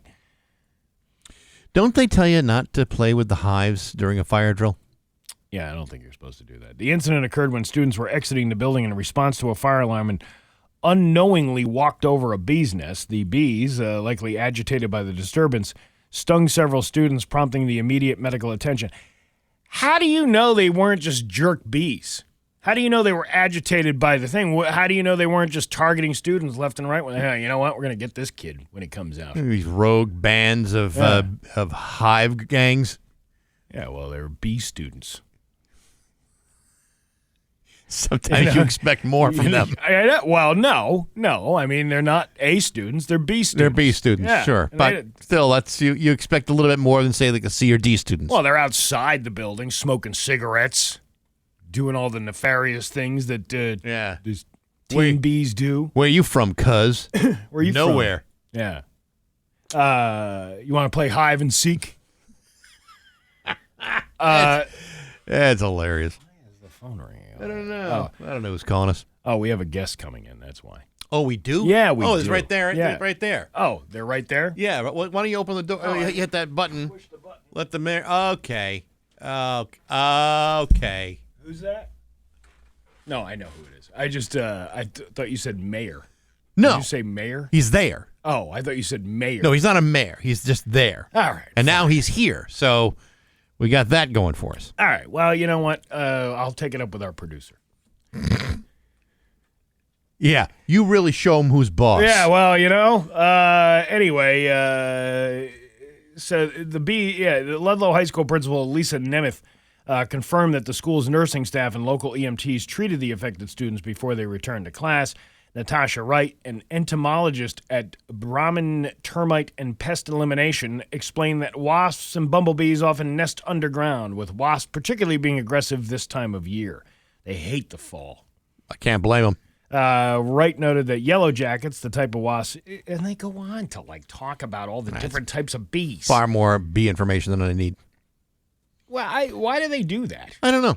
Oh. Anyway, the Pioneer Valley forecast today is going to be sunny with a high of 78. Tomorrow, sunny with a high of 75. It's 52 right now in downtown Springfield. I'm Steve Nagle, and that's the news on Rock 102. Oh, yeah. Picture this. Rock 102, Springfield's Classic Rock. It's 7:50. And Def Leppard with Bax and Nagle on Rock 102. It is going to be sunny with a high of 78. It's 52 right now in downtown Springfield. Really cool event coming in Boston involving the Dropkick Murphys. In the studio with us right now from Mass Humanities. It's Wesley DeShano. Did I butcher that? No, you got it right. I got it. Right, wow. So it is pronounced Wesley. Yes. Thank God. I don't want to butcher that. Wes, give us a little information about what Mass Humanities is all about. Sure. Yeah. For people that don't know, we're the State Humanities Council. So we basically think that doing things like storytelling, talking about history, it makes life here in Massachusetts better. So we give out grants. We have a couple programs ourselves, and we basically support making those connections with other people in Massachusetts, which is really kind of cool because without all that stuff, what is Massachusetts really? Yeah. But what the connection with the Dropkick Murphys is you guys have just named Ken Casey, the Dropkick Murphys, the 2025 Massachusetts Storyteller of the Year. Tell us a little bit about that award. Yeah, so this is the first year we're doing it, and we actually honored two different people. Earlier in the summer, we did the Mashpee Wampanoag tribe. They were like the inaugural, and then we thought, we need to do this again. This is a way to tell people that telling stories matters, and kind of like telling, maybe going against the grain and telling stories in a different way, like Ken does with his music. So we're honoring Ken for a amazing career in music, and he did some pretty cool stuff. Like he goes to archives, and like he used like Woody Guthrie lyrics, the folk legend Woody Guthrie. Like they used lyrics of Woody Guthrie's for a couple albums. So we wanted to kind of highlight that. There's also a real charitable spirit about that band and about Ken, and some of the things that they have done. Like even there have been some situations here in Western Mass over the years where all of a sudden the Dropkick Murphys decide to play in a parking lot of a bar, just to be a part of not just the Boston community but really the New England community. It's very unusual to see that happen. So yeah, I mean certainly they deserve any recognition they get. So the event that you're talking about, this is happening on September 25th. Tell us a little bit about that. Yeah, so essentially we're getting together in Boston at Artists for Humanity, and we're gonna hear from Ken himself. We're going to get the stories behind the song. So we picked 5 different songs ranging from something off the band's first album to the Woody Guthrie connection, and then the new album For the People. And we're going to hear from Ken directly about like what went into writing those songs, what was going on in his life and the band's life. And people are going to get to kind of hear directly from him about that whole creative process. So how did you nominate him? I mean, did you go through like a series of people that could potentially win this, or was it just a discussion? Like, what, that guy deserves it this year? Yeah, that's a great question. After we did our inaugural event with the Mashpee Wampanoag tribe, our boss our executive director Brian Boyles had this flash of inspiration. He's like, you know what? The heart and soul of Massachusetts, in a lot of ways, could be the Dropkick Murphys. So we decided, we're going to go all in on Ken. That's awesome. Yeah. I mean, I would imagine you had to have come up with a list because who's going to be the next one? You know what I mean? Yeah. Like you gotta have a pool of people. at We least. do, Yeah. and we have a great board, like people all over the arts and culture, scene across the state. So those are like conversations that we're having around the clock. So Yeah. we're psyched to have these two wonderful honorees this year, and like who knows what's going to happen next year. Have the names Bax and Nagle ever been mentioned in these meetings? Get out of my head, I know. Bax. Get I'm out just of my saying, head. I was just going to say. spitballing, Yeah, I saying. was just going to say. Let's bring it back to Western Mass. Yeah. Yeah, right. I helped an old lady across the street last week. Bax helped a neighbor. I once left more than a 20% tip at a restaurant. Yeah, see, we are good people. I'll tell you what, we put together a little oral history of the Bax and Nagle show, and maybe that'll happen. It's only been 3 years. So as far as the event goes, if someone wanted to go, how would they get tickets? Yeah, if they go to masshumanities.org, it's everywhere on our website. And right now, it is a benefit for Mass Humanities too. I just wanted to mention that, recently the National Endowment for the Humanities had these huge federal cuts. We at Mass Humanities lost a third of our funding. 35% of our funding, over $1 million. So it is a benefit. So if you go to our website, you can buy a ticket. But it's going to be amazing. We're going to have a music performance there. The Poet Laureate of Massachusetts is going to be in the house as well.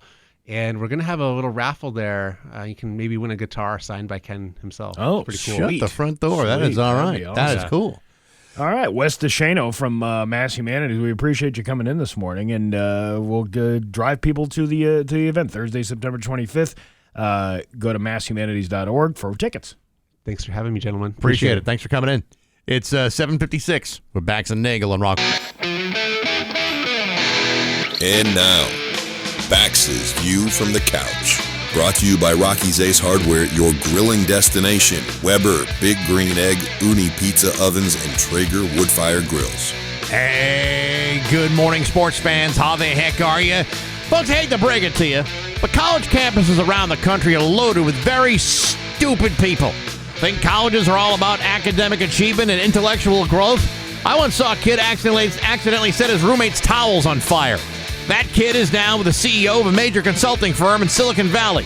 Would I have put that guy in charge of anything when he was 19 years old? Hell no. And yet, he wouldn't become the last dope in America to get an overpriced college education, or at least part of one. This week, the NCAA banned 3 college football players from Fresno State and San Jose State universities in California for their role in a poorly organized gambling conspiracy. Michael Robinson, Steven Vasquez, and Jalen Weaver have all been expelled from their various schools after it was learned that the 3 of them coordinated a scheme in which they shared information and then bet on themselves and one another with the intention of manipulating their play to win prop bets. In one case, Robinson and Vasquez used a third party to place a $2,200 bet on Robinson's over-under numbers, and after taking the under, they earned a payout of nearly $16,000. And that's just one of the many examples in which these 3 dopes tried to get away with last year. In fact, Robinson was found to have bet on himself on 13 different occasions last season. Folks, in a world that allows a student athlete to enjoy the spoils of potential endorsement deals with NIL contracts, you would think that playing within the rules might be worth a shot. And the risk of violating those rules might have damaging financial consequences. However, between the ages of 18 and 23, there tends to be a wide gap in which logic and personal responsibility simply do not intersect. Because you see, these guys have not only lost their athletic scholarships, they've also lost their chance to pursue a free college education, which may have been helpful in a situation like this. Because it's one thing to bet on basketball games or football games. It's another thing to do it badly. Add that to a total disregard of the rules, which are designed to keep you from making these sorts of mistakes, and you begin to realize maybe we're not dealing with college-level intelligence here. But hey, enough of my yapping. Sports brought to you by Rocky's Ace Hardware. If you think January is a good time to repot houseplants, then I got news for you. Miracle Grow potting mix is on sale now at Rocky's. So is grass seed and garden soil. Plus, get $20 bonus rewards at Rocky's when you spend over $100. You'll find all of that at your neighborhood Rocky's Ace Hardware. I'm Bax. That's my view from the couch. Rock 102, Springfield's classic rock. Rock 102, Springfield's classic rock. It's 8:09. and Bon Jovi with Bax and Nagle on Rock 102. It is going to be sunny today with a high of 78. It is 52 right now in downtown Springfield. He's on the phone with us right now. Brought to you by Window World of Western Mass. Windows, doors, siding, and more. It's Scott Zolak. How are you, Scott? Good morning, guys. How you doing? Good. Dude, I was doing a whole lot better Thursday morning before I knew it was going to happen on Sunday. That was a hell of an opener, huh? Oh, man. You know, I'm watching that game, and there's a couple things that leap out to me. I know that, Drake May's got a lot of criticism here, and some of that may be deserved. He looked timid and scared. Is it just are we being too harsh on him in your first game out of the season? What do you think? I don't think it's scared. Like, he played last year. Like, he does have some experience at the pro level. I mean, he's still a 23-year-old kid. The offense is new. He's playing with a bunch of new guys. He hears it. He hears the pressure. He knows the pressure that's on him. Same thing with Coach Vrabel. I just think he's not tight. Tight's not the word. Scared's not the word. I just think he's hesitant. He's not letting it rip. Because I think when he lets it rip, you see how he can throw the ball. Like a couple of those throws to Booty, man, they're big time throws on those comebacks. And then he sort of has a brain fart every once in a while, and you sort of dig yourself a hole. What you really understand now is this team's margin for error is just so small. One turnover can kill all the momentum in one drive, and they just had a horrible second half on Sunday. Scott, how confident are you in Drake May's development so far this season? What the hell was that? That sounds like a legitimate question. They are legitimate questions. I wrote these out last night. No, I mean, it is a good question. That's a question we get all the time on our show, too. I think 4 weeks from now, ask me that same question. Give me a month to look at the development, because he could go down and light it up against Miami. They're in trouble. We'll get to them. And then you come home for Pittsburgh, Carolina. Ask me after that Carolina game, because I think Josh has to figure out what the hell he does well and what he's comfortable with. If you're comfortable as a quarterback, you're going to have faith in what you're doing. And I just think he's hesitating right now. He's definitely not scared. He's not scared. Do you think the same kind of hesitation or nerves with troubled Will Campbell on Sunday? No, Will. I thought Will played pretty well on Sunday. I think the two rookies on the left side actually played a little bit better than the two veterans on the right. And that's saying something, because there's a lot of pressure on those two guys too. First NFL game, and you're going up against guys like Max Crosby, and I thought they held their own pretty good. They did, but I mean, there were a couple of it was getting false starts. Yeah, the false starts. Yeah, that and badly timed false starts, and I'm sure he's beating himself up over that, but he did play well, other than those two brain farts, and I think people are going to be looking at that and say, well, is it because of the arms? No, God, no. Good. No. I didn't see anything with the arms yet. I haven't all camp, so I think we're past that. All right. As long as he moves his feet, he'll be fine. Now, what do you think Mike Vrabel needs to prove this season to validate his return as head coach? Jesus, that's like two great questions in a row. He's got to win some games, and he knows that. 4-win seasons aren't acceptable around here anymore. That's why Mr. Kraft made the move that he had to make. Get rid of Gerard, bring Mike in, and having faith in him to turn this thing around a little bit here. What do you think the highest leverage items that he has in his favor this season? Who are you? What happened to Steve Nagle? You asked me to participate, and I'm participating, and here I am asking questions, and Scott Zolak's like, who the hell is this guy? Give me an example of a high leverage item. What's a high leverage item? Oh, I don't, is there some sort of secret playbook that he's got? Is there some sort of cameras that he's filming the other teams with? Are there balls being deflated? Is he banging on trash cans? Why can't we bring back the drama of the Brady years? You guys are being shady. See, that's the thing. People are calling this team boring too. Like, not only did they lose, but they were boring. Yeah. They'll get it going. They got to get Diggs. They got to get Diggs involved more. Like, he touched the ball 7. They went at him 7 times. He's got to get about 10 this week and get him feeling good about that knee. They also didn't do very much with the running game. And I don't know if that's because they just didn't feel like the line was providing openings for him, or that just wasn't really on the table for that game. Well, they can't abandon the running game in the second half. They ran the ball 3 times in the second half. The problem was, first half, they're getting their butts kicked up front. Yeah. Like, they weren't moving the defensive line. So Josh is going to beat his head against a concrete wall. He's going to try to do something else, and at that time, they felt it was, hey, we got to throw the ball to win this game. You know, people are focusing on the offense. You know, for me, as I'm watching the game, you know, I'm looking at the defense, and there's guys who are wide open. I mean, when you make Geno Smith look like he's the next Johnny Unitas, that says something about what's going on with the defense. I know Terrell Williams, you know, was not available. Is his absence part of the problem here? What's going on with him and this defense?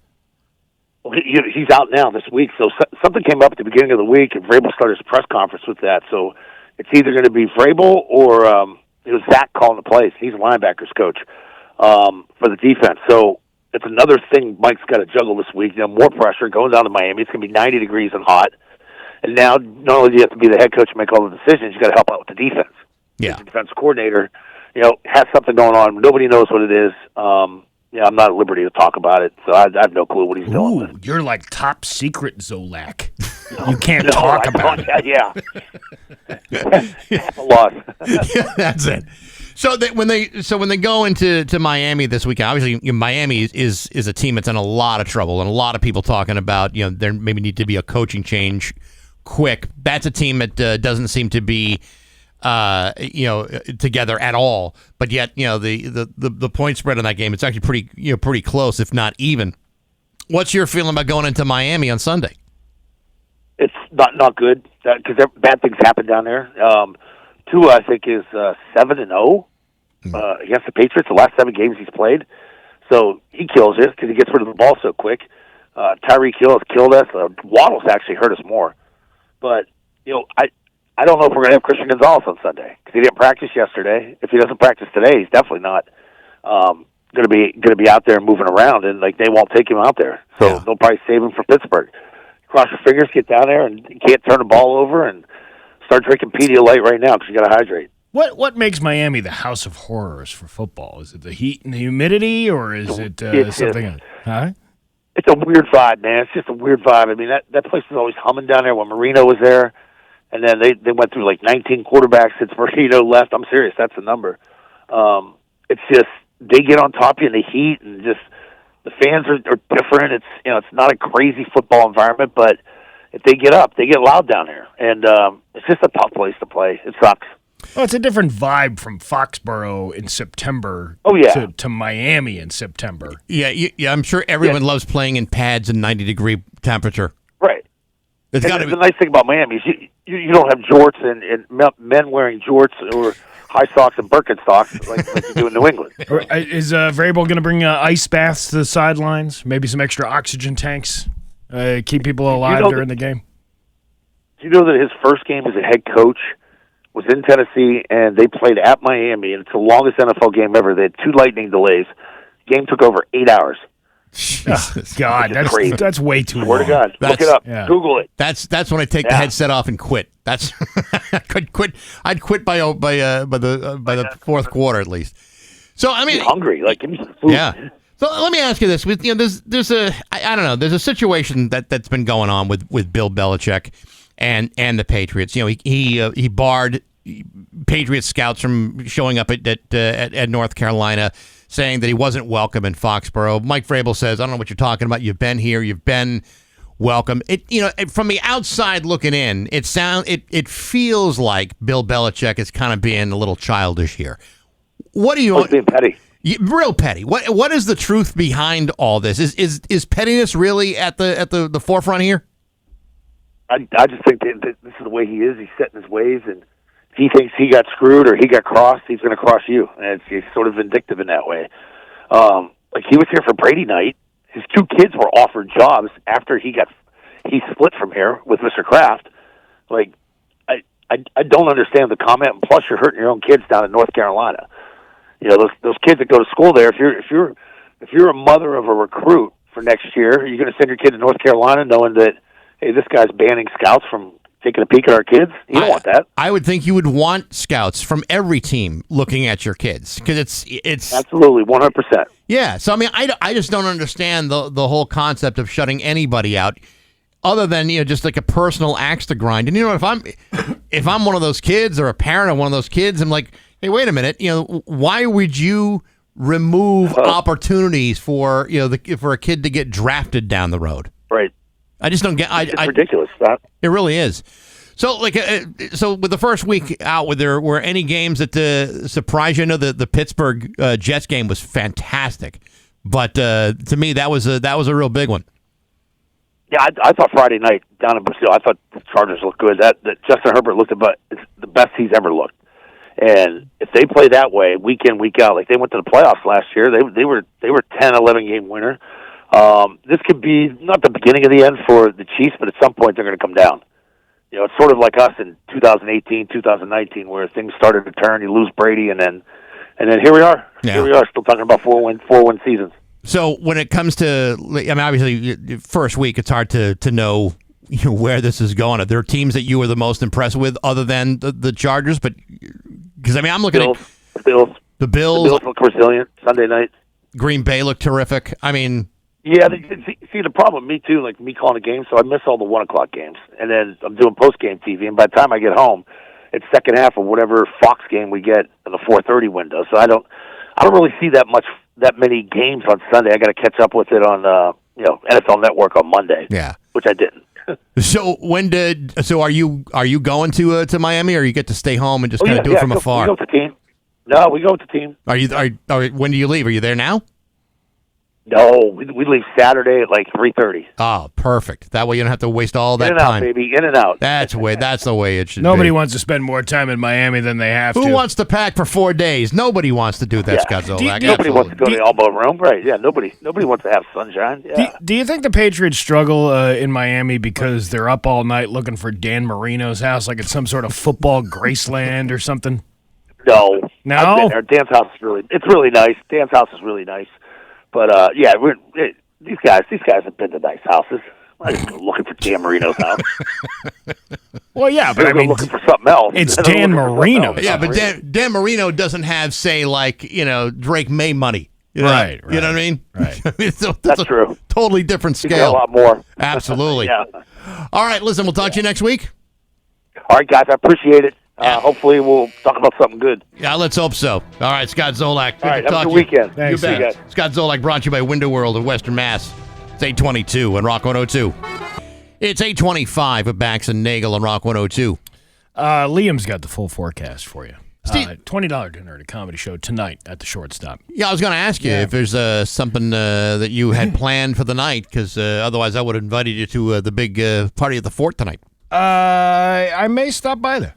Yeah. I got a couple of different things going on tonight. What the heck? Why not? The Big E media parties tonight. That's tonight too. Yeah. See, I can't go to that one because I'm going to be at the big Fort Street the Fort Street Rocks block party from 5 to 9 with Trailer Trash hitting the stage at 7 o'clock. Never heard of that band. Really? Yeah. Well, they get around. Anyway, I don't even remember what I was going to say. Oh yeah, tonight is Brian Bowden. He is freaking hilarious. Have you ever seen Brian Bowden before? I don't know if I have. Yeah, he's got a great story about how he got really messed up on the devil's lettuce and over-ordered, instead of 1,000 bumper stickers, ordered 10,000 bumper stickers that he gives out freely, and I can't even say what's on the bumper sticker. But you'll get one if you come tonight. Because he's got to get rid of them. He's got to get rid of them. Yeah, I understand that. That can happen. This would drive me nuts. We're used to watch. Do you ever go to the gas station, you pump the gas, and they got gas station TV on? Oh, I hate that. Which is just an ad for whatever they're working at the Circle K or Pride or whatever. We're used to watching ads in order to stream content, play games, and a million other things. Here's 1,000,001. You ready? Yes. If you walk into a public bathroom in China, there's a chance you'll have to watch an ad to get toilet paper. Really? Yeah. There's a video going viral that shows how it works. You scan a QR code that plays an ad on your phone, then the machine spits out a modest amount, like 6 squares. If you need more, you have to watch another ad. Come on. Yeah, it's not actually a brand new thing. Someone on Reddit shared a shot of a similar dispenser in China back in 2021, but most people didn't know they existed. If you don't want to watch an ad, there is an option to pay a few cents for toilet paper instead, but it looks like you have to pay with your phone. So if you don't have it on you, you're out of luck. You're SOL, literally and figuratively. Yes. That is an outrage. Because, if I'm going to be in the bathroom, I want to be kind of like in and out. I don't want to be in there all day watching commercials. Yeah. That's ridiculous. It is absolutely ridiculous. I don't want to... Well, that'll be the last time I drop a load in that bathroom. You ever play like a game on your phone, and you're not going to buy the version of it because nobody's spending $10 or whatever it is for the game. Yeah. And you have to wait for the ads. I just walk away from the phone for a minute. You know what I do? What? I close out the game, reopen it, no ads. Well, it depends on what game you're playing, I guess, because mine makes you watch the ad no matter what before you even play a game. So even if you cut it off, it'll start back over at the beginning when you log back in. If I'm playing a game that requires me to do that, guess what I do? I delete the game. Oh, is that how No it works? game is worth that. Well, there you go. See? Problem solved. Problem solved. It's just about 8:29. News is next on Rock 102. Here's your 8:31 with Bax and Nagle on Rock 102. It's time for news brought to you by Aquapump, an expert in all water supply systems from the well to the pump and into the house. Here's local radio icon Steve Nagle. Thanks, Bax. And, of course, today is September 11th, and there's remembrance ceremonies going on throughout the area of western Massachusetts. In Agawam at 9 a.m. at the Agawam Fire Department headquarters, in East Hampton at 11 a.m. at the Public Safety Complex, Granby at the Public Safety Complex at 6 p.m., Longmeadow at 11:10 a.m., Ludlow at 10 a.m., Pittsfield Veterans Memorial Park at 10 a.m., Southwick at the Southwick Fire Department at 9:50 a.m., Riverfront Park in Springfield, where they're going to have a full-on ceremony down there. What did you say was part of the bronze? It's a bronze kiosk Right. that basically says this is the Springfield 9/11 memorial. Right, and then 'Cause they don't have anything down there, other than the memorial. But now they've got something that explains what this is. And then over in Westfield at 10 a.m. at the Westfield Fire Department, there's a ceremony going on. Also at 11 a.m. at the 9/11 Monument in Westfield, and then the Sons of Aaron tonight at 6 p.m. There's going to be a remembrance ceremony there. So lots of chances for you to go out and honor the people who died 24 years ago, which is crazy. A pedestrian suffered minor injuries after being struck by an unmarked police cruiser Wednesday morning. The cruiser, driven by a male officer, what does that have anything to do with it? Yeah, I mean, honestly.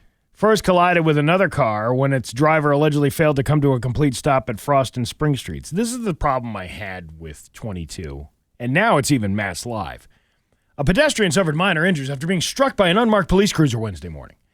Okay, but another car hit the unmarked cruiser, then hitting the pedestrian. So it wasn't like... It's still a horrible event, but it's not like the cops are going out there and driving up on the sidewalk and just running into people. No, the reporting is a bit misleading. Yeah, but I'm proud of myself that I got my top comment on the 22 News Facebook post. How many likes and shares did you get? I don't know how many likes and shares, but I know it was quite up there. I think it was only about 36 or 37. Hey, you know what? For one of their posts, that's actually quite a bit. That's a lot of engagement. But I said, let's see. Let's say if Superintendent Akers goes out to the Big E next week and goes and participates in the machine gun, BB gun thing, shoot out the star, try to win the big prize. Yeah. Or the clown in the mouth. Right. Is it going to say off-duty officer opens fire at State Fair?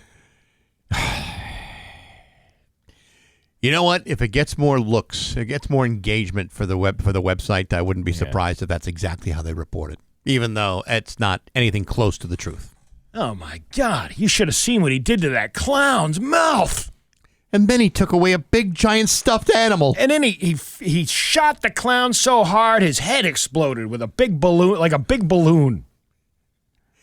He started whacking moles like you would not believe. That sort of animal abuse should be banned. And then, like, for all the details they don't give you, they're giving you over details in this Mass Live version. The cruiser, driven by a male officer, because the story was written by a woman. So it was probably... this is clearly a a gender situation. A woman driver would never have would never have allowed this to happen. The impact then pushed the cruiser into it. No, the woman would have stopped and asked for directions on the best place to hit a pedestrian. A male officer would never do that. The impact then pushed the cruiser into a man who was standing on the sidewalk, according to Ryan Walsh. The pedestrian, the officer, and the second driver were all brought to local hospitals to be evaluated after the crash. No one received serious injuries. So that's the good part. That's good. The man who was driving the car that collided with the cruiser was cited for failure to stop. I don't know specifically, but I'm guessing texting might have been involved. We will see. Well, you can pretty much make an educated guess on that one. Well, what else are you not paying attention to? Did you drop something on the floor? Did you, spill your dunks all over your lap? Did you accidentally drop that munchkin on the floor? I've done that before. You're reaching for it. And then it goes under the gas pedal, and you're and it lodges the munchkin lodges the gas pedal in place, and then you try to kick it out of the way. No, you can't do it. Do that. And then you go off the road and you hit an unmarked police cruiser, which crashes into a pedestrian. And by the way, just for we're all on the same page here, your insurance company doesn't care about your donut on the floor. No. Who's Paige anyway? I don't know, but I hear she's nice. Several students at Ludlow High School were stung by bees after inadvertently disturbing a nest during a fire alarm evacuation on Wednesday morning. The incident occurred when students were exiting the building in response to a fire alarm and unknowingly walked over the bee's nest. The bees, likely agitated by the disturbance, that's pretty speculative. You can't get yourself into the mindset of a bee. Stung several students, prompting immediate medical attention. Ludlow High School principal Lisa Nemeth confirmed that the school's nursing staff and local EMTs treated the affected students before they returned to class.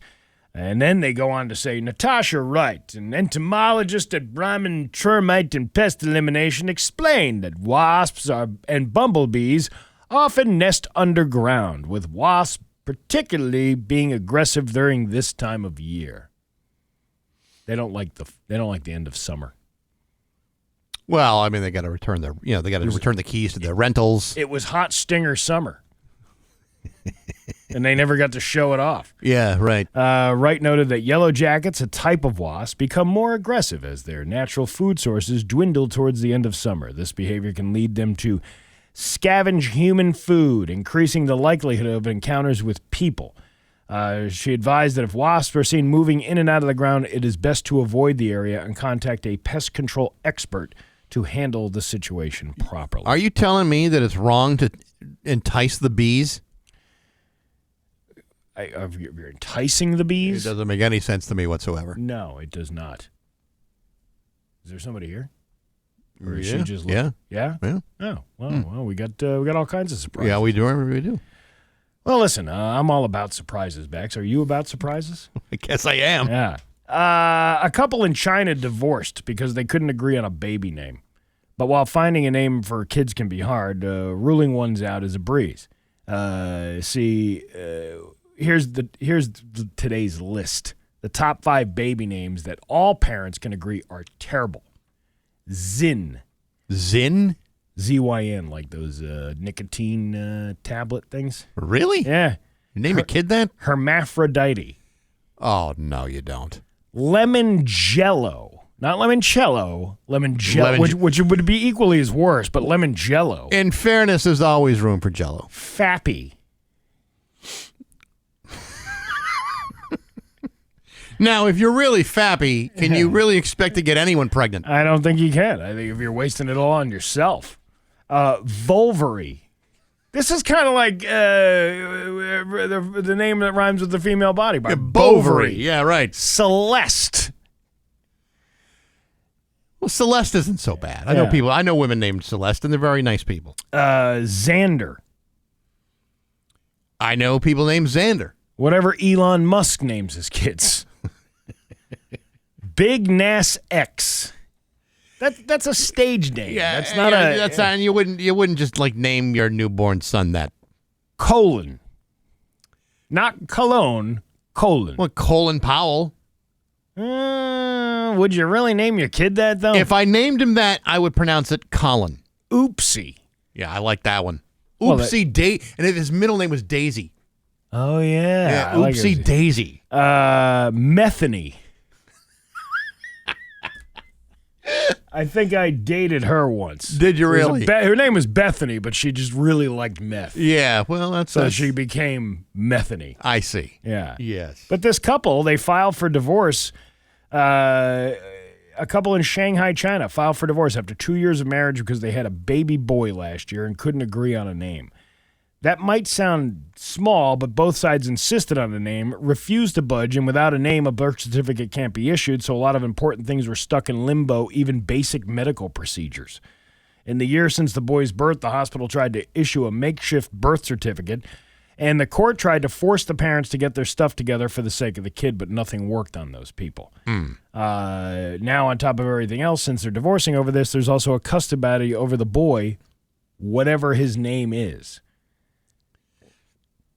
Well, I mean, I can understand, not being able to come together on one, but divorcing one, divorcing over it. I mean, that's they came together to make the baby.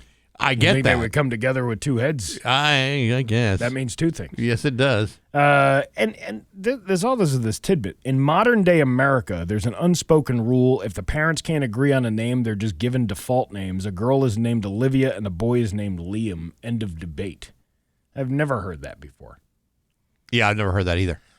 But I'm also not naming children anymore, so I'm kind of done with that one too. Oh, Buddy and Champ were pretty good. Yeah, you couldn't pick two better ones than that one.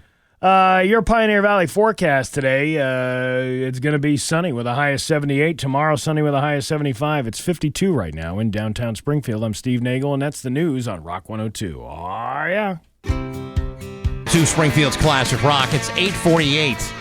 And Tom Petty with Bax and Nagle on Rock 102. Sunny with a high of 78 today. Sunny and a high of 75 tomorrow. It's 52 right now in downtown Springfield. You have 10 days, 15 hours, 10 minutes, and 17 seconds to get your nominations in for the Hyundai Salute to Heroes. In the studio with us right now is Brian Hauser from Belize Hyundai. Good to see you. Hey, thanks for having us here and getting the word out. Absolutely. No problem. So give us, for people who don't know about the Hyundai for Heroes event, tell us what that's all about.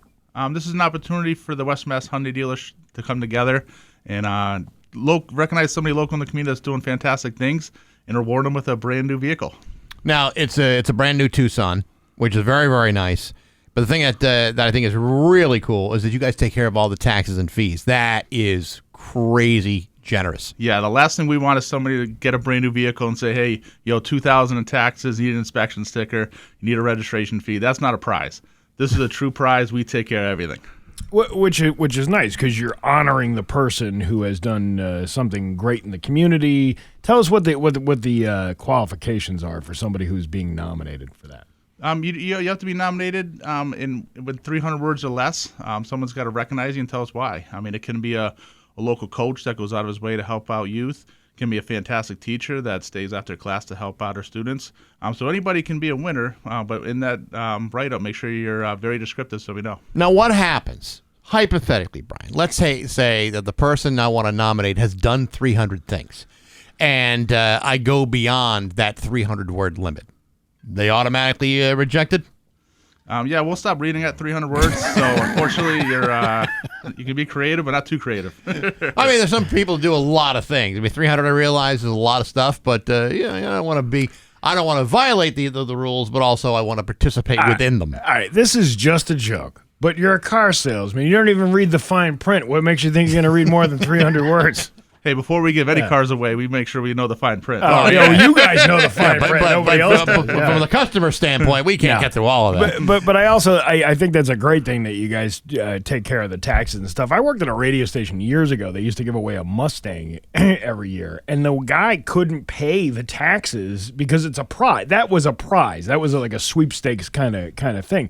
He couldn't afford, so he had to take the cash option instead. There is no cash option with this. This person just gets the car, tax-free. They take care of all that stuff. Yeah, right? There's no cash option here. There's just a wonderful Hyundai in your driveway, and you get to enjoy it with your friends and family. We've talked about the previous winners in the last couple of years, but when it comes to the kind of people we're talking about. I mean, the winners so far have been a pretty diverse group of folks and have done different kinds of things not related to each other at all. Is there, when you're going through the nominations, or when the team is going through the nominations, are they looking for something specific in these, or is it really just kind of whatever hits them right? Yeah, like you said, whatever hits them right. I mean, we've had a comedian that helps out local charities. We had Bob the Bike Man, who never stops helping out the community. We had a wonderful teacher, and last year's winner helps out a lot of young children in the downtown area. So we're looking for somebody that goes above and beyond, and then we're not looking for someone specific. We're looking for someone that has a great character. Now, you guys, you sifted through 500 nominations last year. Yeah, we're more than halfway there this year, so keep on getting your nominations in. And you still got 10 days left to go. Yep, and go to HyundaiSaluteTheHeroes.com and fill that out for us. That's awesome. So the announcement of this is made when? We're gonna make the announcement in October. We'll let the person who nominated know that their nomination won, and then we'll get in touch with that person. We'll try to make it special. Last year we rolled them on the ice for a Thunderbirds game, so it was fantastic. Now, did they know you were going to roll them on the ice? You just kind of push them along and say, here's a car. Drive this off the ice. We told them they're going to be in a Zamboni for a reason, so they want to know what they were there for. So you didn't drive the car out there on the ice? Oh, we had the car. I was actually in the car. Oh, you were driving it? Did you do donuts? I would have done donuts with it. No, I want to make sure the car came in one piece. I don't want any problems with that. Come on. You're on an ice rink in a brand new vehicle. Congratulations, you won a new vehicle, but it's totaled already. So. And we have collision centers to help them out. There you go. Yeah, there you go. How convenient that is. Yeah, and you can always get it cleaned at Belize, too. Definitely. Yeah, there you go. All right. Well, Hyundai, Salute to Heroes. Again, where can you go and submit somebody's name? Go to HyundaiSaluteTheHeroes.com, and in 300 words or less, let us know who that fantastic person is. All right, Brian, Belize Honda. Belize Hyundai. Sorry, wrong one. Belize Hyundai. Thanks for coming in. We appreciate it. Thanks for having me. Absolutely. It's 8:54. We're Bax and Nagle on Rock 102.